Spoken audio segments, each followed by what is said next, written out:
Hi, my name is Jill Hume and I wanted to just update you on our redevelopment project.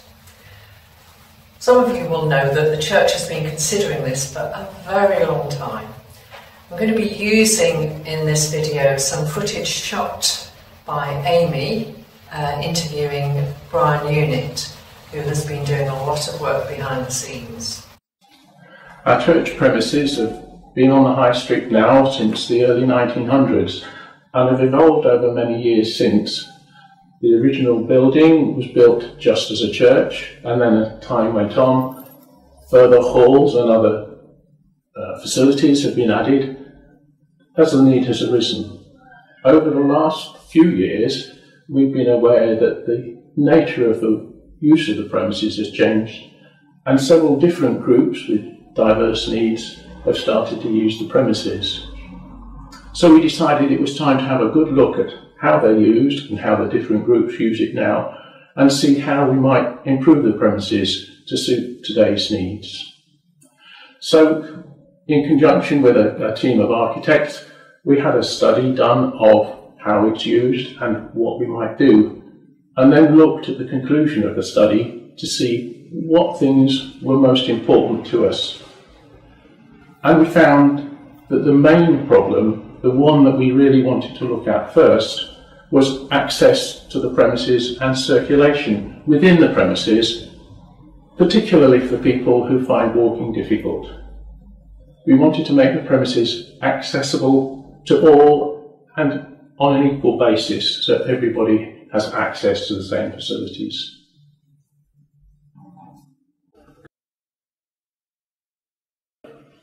The ramp has to be quite a long ramp to make the gradient shallow enough for people in wheelchairs to be able to manage it on their own.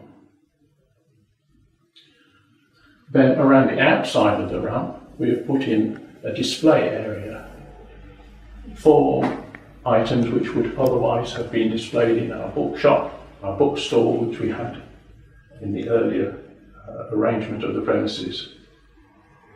And it gives everybody a reason to use the ramp, not just for access, but also for browsing. It also creates a spacious entrance area here, where it is obvious to anybody entering the premises where they go to find information and where they go next. And this is our current ramp. It is far too high. If anybody let go of a wheelchair going down that, they would end up in the gents' toilets. So the plan is that we reconfigure the front of the church, and you will see the ramp that will mean that once you're in the church, everything is on the same level. So it will bring you up to the level of these steps here, once you're in the church, and to the level of the steps at the back in the side hall. To do that, we've got to make room for it, and that means that the bookstore will go, but will be relocated around the ramp, that the front will be opened out with more glass, and that the kitchen will need to go to where the stage is at the moment in the side hall. There are a lot of pluses for doing this work while the church is closed. It means that the contractor will have space and time, because at the moment it's only being used for the food bank and also for, on a Thursday afternoon, for recording the Sunday service.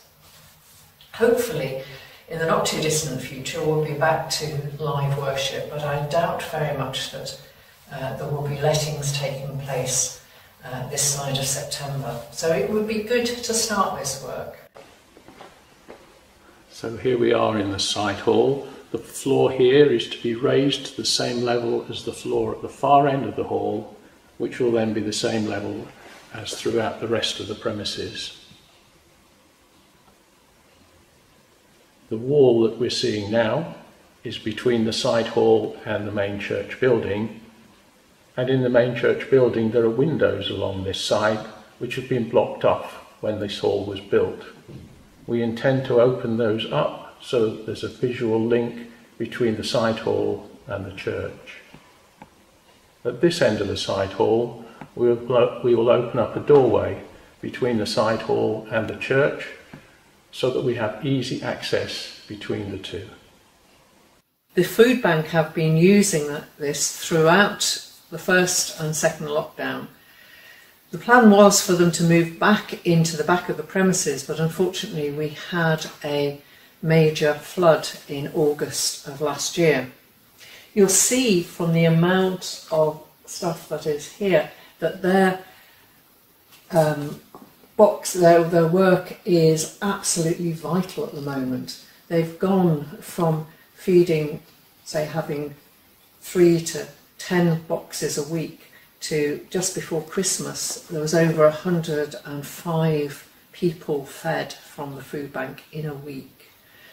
The aim is that the kitchen itself will be accessible for wheelchairs, and that hopefully we will be able to do something like Bread Church with the new premises, so that we can encourage people to try out new skills, both from a community point of view, but also the good news of Jesus as the bread of life for us all.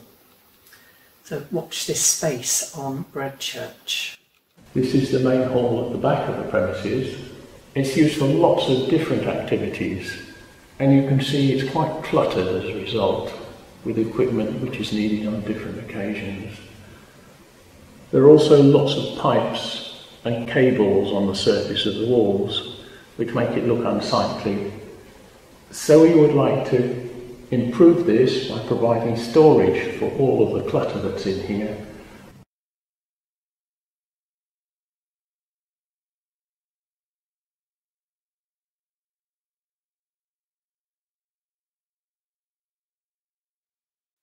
You'll have seen that from the video in the side hall how much the food bank has expanded. Church Council gave the go-ahead for the food bank to take a little bit out temporarily of the Wesley Hall by erecting a partition. And the partition will go along from here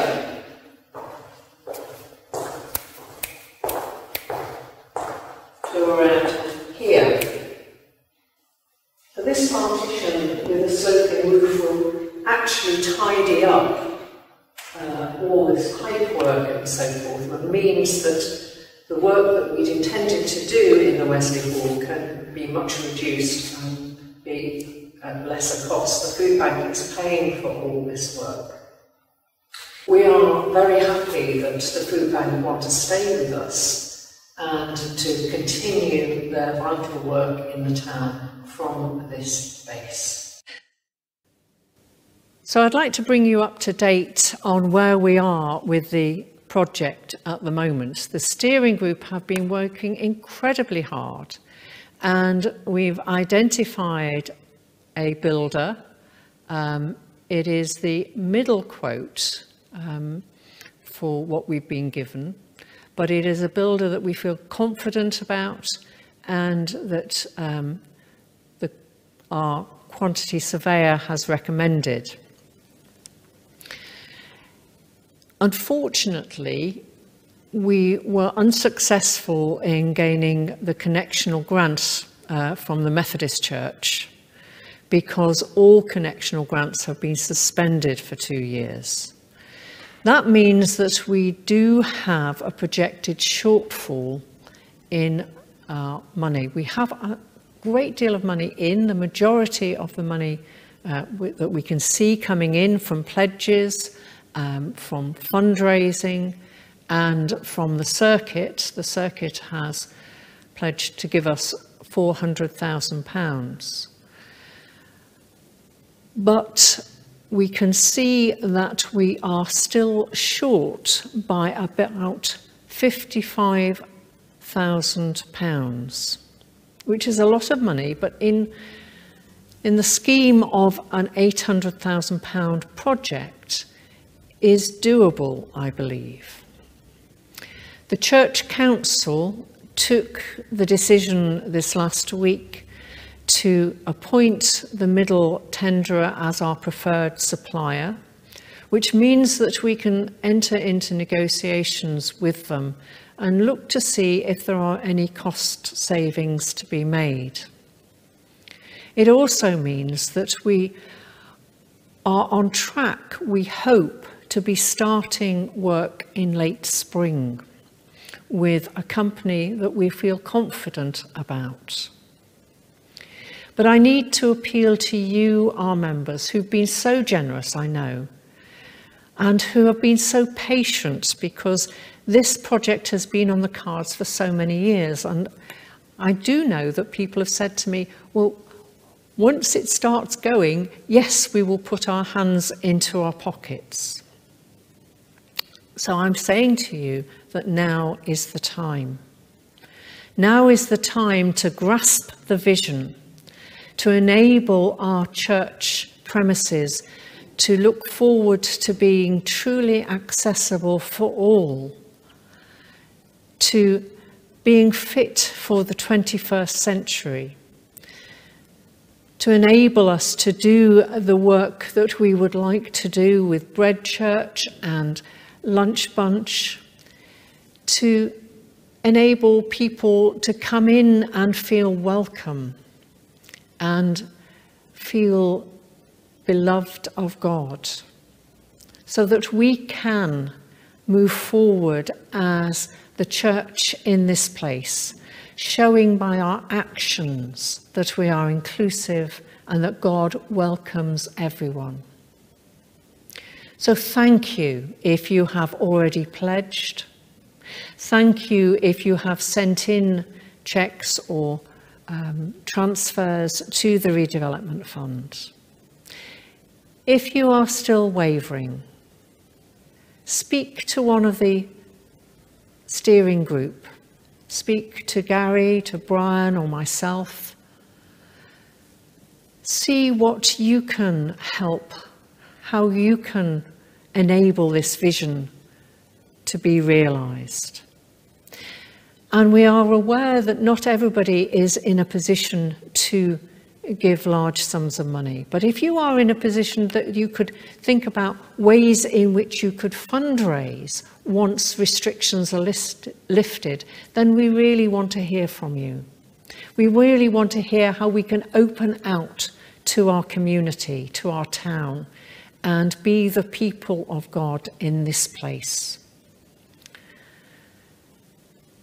Please think about it, pray about it, keep the steering group and all those working towards this and the Church Council in your prayers. Some difficult decisions have to be made. We move forward in faith, not in our own strength, but in the strength of our Lord Jesus Christ.